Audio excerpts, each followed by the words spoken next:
नमस्कार दोस्तों, स्वागत है आपका एक ही पाठशाला में। जैसा कि आपको पता है कि हम लोगों की जो है एमसीक्यू सुंडा सीरीज़ जो चल रही है।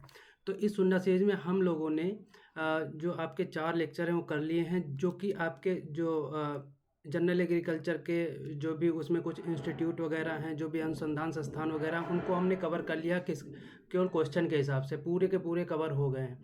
तो हम इसी तरीके से चलते रहेंगे और जो आपकी निम्रा सुंडा है उसे क्वेश्चन के हिसाब से पूरी कवर कर देंगे। और ये हमारा लेक्चर नंबर 5 है। इसमें हम कुछ टॉपिक के बारे में पढ़ेंगे जो कि क्वेश्चन के हिसाब से ही समझें। जैसे इसमें कुछ डेज हम पढ़ेंगे, डेज के क्वेश्चंस होंगे, कुछ इसमें आपकी स्कीम्स होंगी, इसमें कुछ स्कीम्स होंगी आपकी, और कुछ आपके जो ईयर्स हैं कि सॉइल ईयर कब मनाया गया और पल्स ईयर कब मनाया गया, ये जो क्वेश्चंस वगैरह हैं ये सब हम इसमें पढ़ेंगे। और कुछ जो रेवोल्यूशन से संबंधित है, रेवोल्यूशन जो आपकी क्रांतियाँ वगैरह हुई उनसे संबंधित है, उनको आज इसमें हम पढ़ेंगे। तो हम लोग बिना देरी के अब चलते हैं पहले क्वेश्चन पे, लेकिन उसके पहले कुछ जानकारी दे दें। अगर आपको इसकी पीडीएफ चाहिए, इस सेशन की पीडीएफ चाहिए, तो आप हमारे व्हाट्सएप ग्रुप से जुड़िए, इस पे मैसेज करिए, हम आपको ऐड कर देंगे उसमें। आपको इस लेक्चर की जो भी पिछले लेक्चर है उनके सबकी पीडीएफ आपको वहाँ पे मिल जाएगी। तो बिना देरी के हम लोग चलते हैं पहले क्वेश्चन पे। पहला क्वेश्चन क्या है? भारत में हरित क्रांति के जनक किसे माना जाता है? आपके पास ऑप्शन है Norman E Borlaug, M S. Swaminathan, Verghese Kurien और के.एल. चड्ढा। उम्मीद है कि आप लोग सही आंसर देंगे, तब तक हम और ऑप्शन के बारे में डिस्कस करते हैं। अगर हम बात करें के.एल. चड्ढा के बारे में, के.एल. चड्ढा को हम जानते हैं गोल्डन रेवोल्यूशन के पिता। Golden revolution revolution golden revolution के पिता के बारे में हम किससे जानते हैं? के.एल. चड्ढा को। अब गोल्डन रेवोल्यूशन क्या होता है इसके बारे में हम लोग आगे क्वेश्चन के हिसाब से डिस्कस करेंगे, नहीं तो अभी बता देंगे तो आपको जो है उसमें फिर समझने में और फिर आप उसे अवॉइड करते रहेंगे। तो हम लोग अगले क्वेश्चन, जो आगे वाले क्वेश्चन हैं उनमें जाएंगे कि ये गोल्डन रेवोल्यूशन क्या होता है, ब्लू रेवोल्यूशन क्या होता है, या ये जो ग्रीन रेवोल्यूशन क्या होता है, ये सब क्वेश्चन के हिसाब से आगे जानेंगे हम लोग। तो अभी इतना जान लिया के.एल. चड्ढा किससे संबंधित है? गोल्डन रेवोल्यूशन से संबंधित है। वर्गीज कुरियन, ये वाइट रेवोल्यूशन से संबंधित है। किससे? वाइट रेवोल्यूशन से संबंधित है, जिसे श्वेत रेवोल्यूशन या सफ़ेद क्रांति बोला जाता है। अब आते हैं एम.एस. स्वामीनाथन। तो भारत में हरित क्रांति के जनक, ग्रीन रेवोल्यूशन जो होता है वो इंडिया में, ये ग्रीन रेवोल्यूशन इंडिया में हरित क्रांति के जनक जो है भारत में ये है स्वामीनाथन। इसका जो इस क्वेश्चन का जो सही आंसर है वो है स्वामीनाथन। अगर हम विश्व की बात करें, वर्ल्ड की बात करें, तो ये ग्रीन रेवोल्यूशन जो है, वर्ल्ड में ग्रीन रेवोल्यूशन के फादर कौन किसे माना जाता है? नॉर्मन ई बोरलॉग को माना जाता है। किसे माना जाता है? नॉर्मन ई बोरलॉग को। तो विश्व में हरित क्रांति के जनक नॉर्मन ई बोरलॉग, भारत में एम.एस. स्वामीनाथन। अगर व्हाइट रेवोल्यूशन या श्वेत क्रांति से संबंधित कौन है? वर्गीज कुरियन। और गोल्डन रेवोल्यूशन जो सुनहरी क्रांति से संबंधित कौन है? के.एल. चड्ढा। अब चलते हैं अगले क्वेश्चन पे। अगला क्वेश्चन है एम.एस. स्वामीनाथन को एफ.ए.ओ. जो फूड एग्रीकल्चर ऑर्गेनाइजेशन द्वारा जो अवार्ड दिया जाता है वो कब मिला? आपके पास ऑप्शन है 1907, 1970, 1909 और 2000। 1907 नहीं, 1987 होगा, क्योंकि 1987 ये ऑप्शन है। तो आपका जो सही ऑप्शन होगा मैंने बता ही दिया, 1987। कौन सा ऑप्शन है? 1987 में इन्हें एफ.ए.ओ. पुरस्कार मिला जो एग्रीकल्चर में दिया जाता है। ठीक है। अगर हम 1970 की बात करें, 1970 में हम बात करें तो ये जो है नोबेल प्राइज़ मिला था। नोबेल प्राइज़ मिला था किसे? ये मिला था नॉर्मन ई बोरलॉग को नोबेल प्राइज़ मिला था। कब? 1970 में। अगर 1909 की बात करें, 1989 है, 1909 की बात करें तो 1989 की बात करें तो इसमें एफ.ए.ओ. पुरस्कार जो किसे मिला था? वर्गीज कुरियन को मिला था। किसे? वर्गीज कुरियन। अभी मैंने बताया वर्गीज कुरियन किससे संबंधित हैं? व्हाइट रेवोल्यूशन से, श्वेत क्रांति से वर्गीज कुरियन संबंधित है। अगर हम 2000 की बात करें तो यहाँ पे फूड एग्रीकल्चर ऑर्गेनाइजेशन जो अवार्ड है ये किसे मिला था? ये मिला था एस.के. वसल को। किसे मिला था? एस.के. वसल को। क्यों मिला था? इन्होंने QPM, क्वालिटी प्रोटीन मेज का जो है इसकी खोज की थी। क्वालिटी प्रोटीन मेज की जो है खोज की थी। Quality protein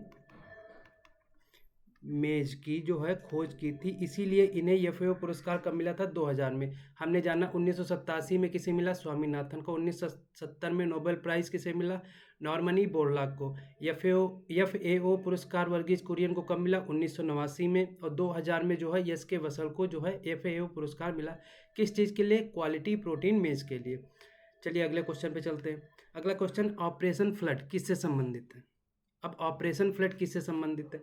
Sam Pitroda, Arun Krishnan, Verghese Kurien या नॉर्मनी बोरलॉग? अभी मैंने बताया आपको, वर्ल्ड में फादर जो है, world father of green revolution, हरित क्रांति के जो विश्व के पिता माना जाता है, उसे उन्हें कौन किसको पिता माना जाता है? माना जाता है नॉर्मनी बोरलॉग को। वर्गीज कुरियन, अभी मैंने आपको बताया जो व्हाइट रेवोल्यूशन मतलब श्वेत क्रांति किससे संबंधित है? वर्गीज कुरियन। अभी श्वेत क्रांति संबंधित है वर्गीज कुरियन से, क्योंकि अब इसे बताएंगे किससे संबंधित, मतलब व्हाइट क्रांति किससे संबंधित? मिल्क प्रोडक्शन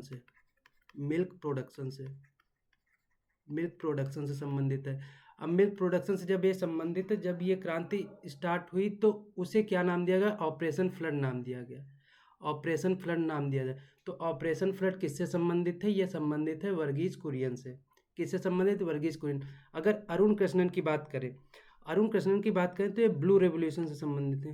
ब्लू रेवोल्यूशन, नीली क्रांति। अब नीली क्रांति मतलब पीसी कल्चर मतलब मछली पालन।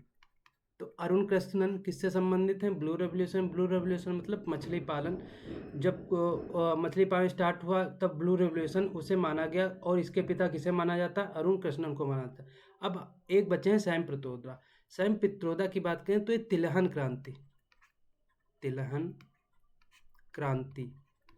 क्रांति से संबंधित। तिलहन क्रांति मतलब ऑयल सीड रेवोल्यूशन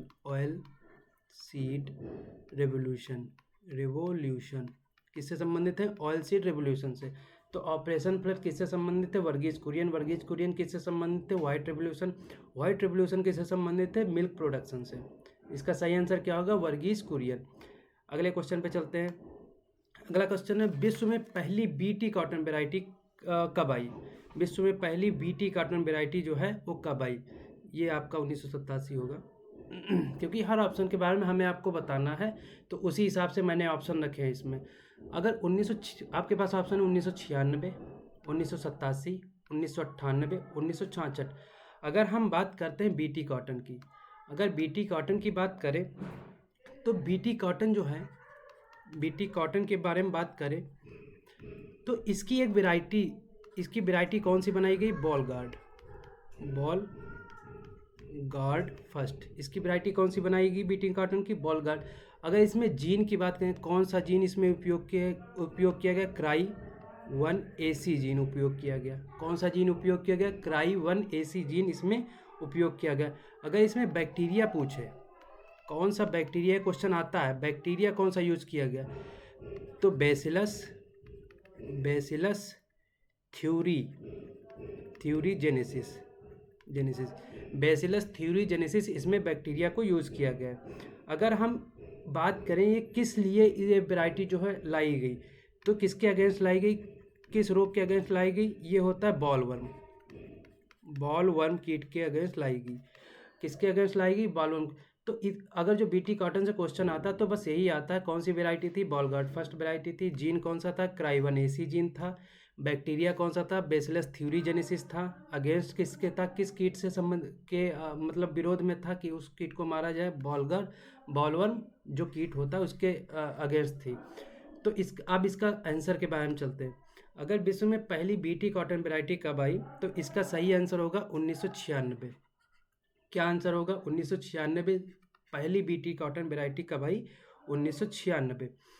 और अगर जो 1987 की बात करते हैं तो पहली ट्रांसजेनिक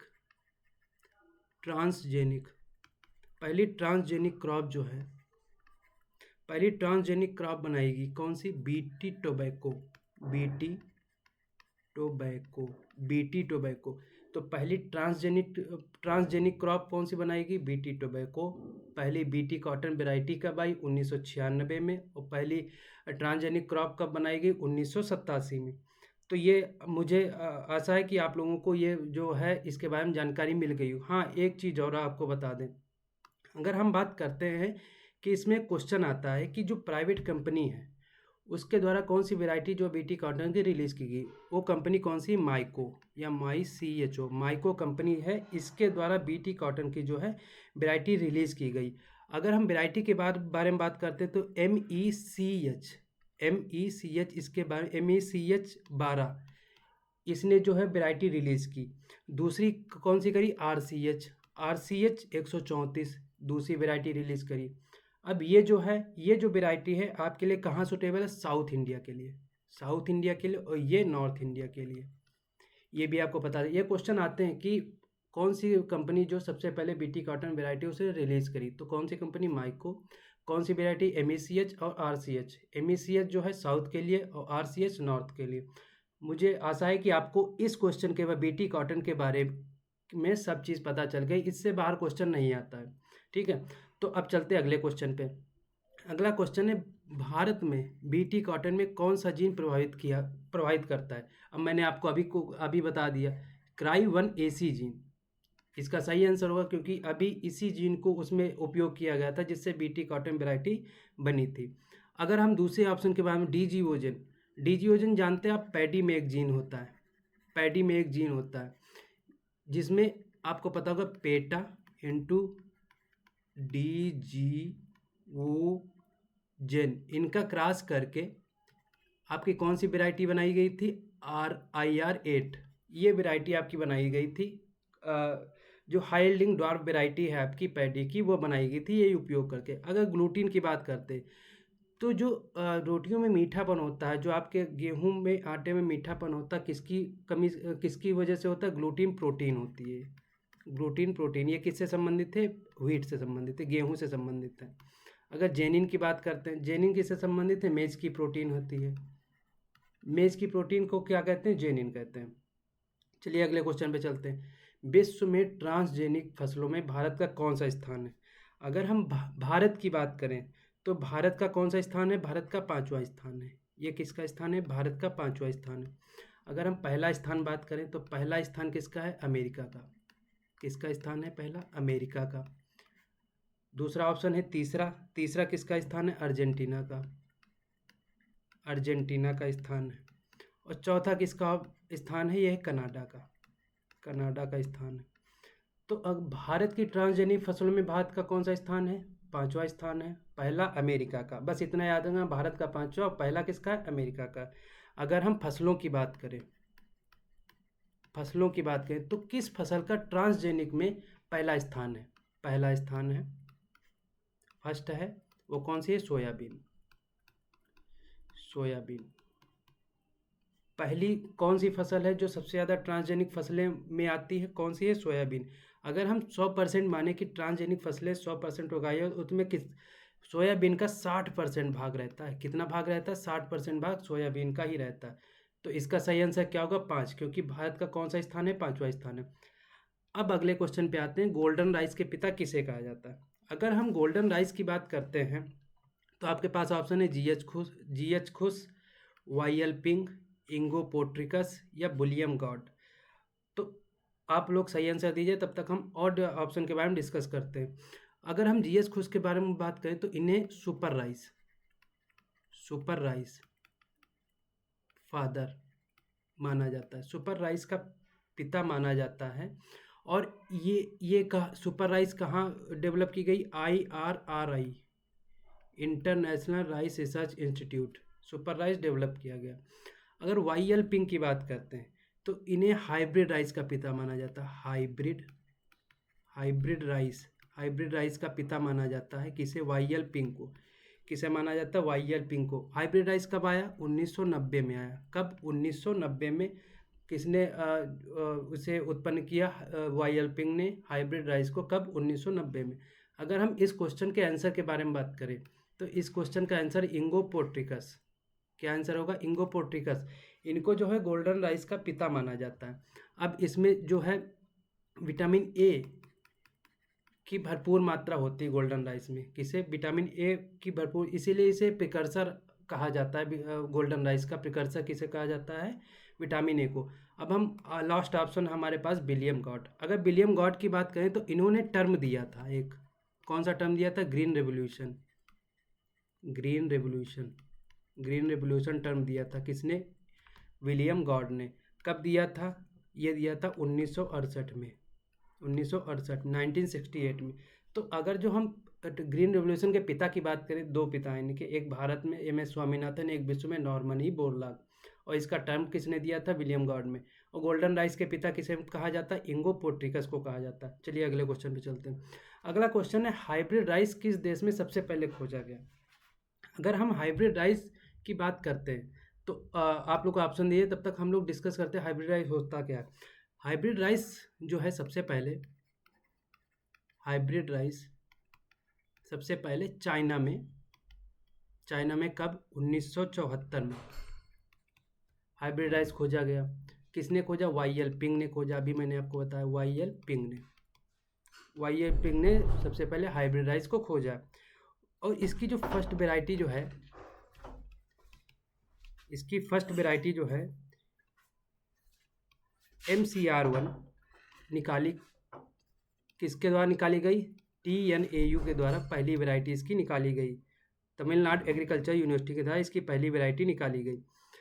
तो अब ऑप्शन पे आते हैं, हाइब्रिड राइस किस देश में सबसे पहले खोजा गया? चाइना में। और सेकंड पे इंडिया में।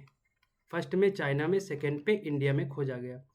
अगला क्वेश्चन है, हाइब्रिड राइस की पहली वेराइटी कौन सी थी? हाइब्रिड राइस की पहली वेराइटी कौन सी थी?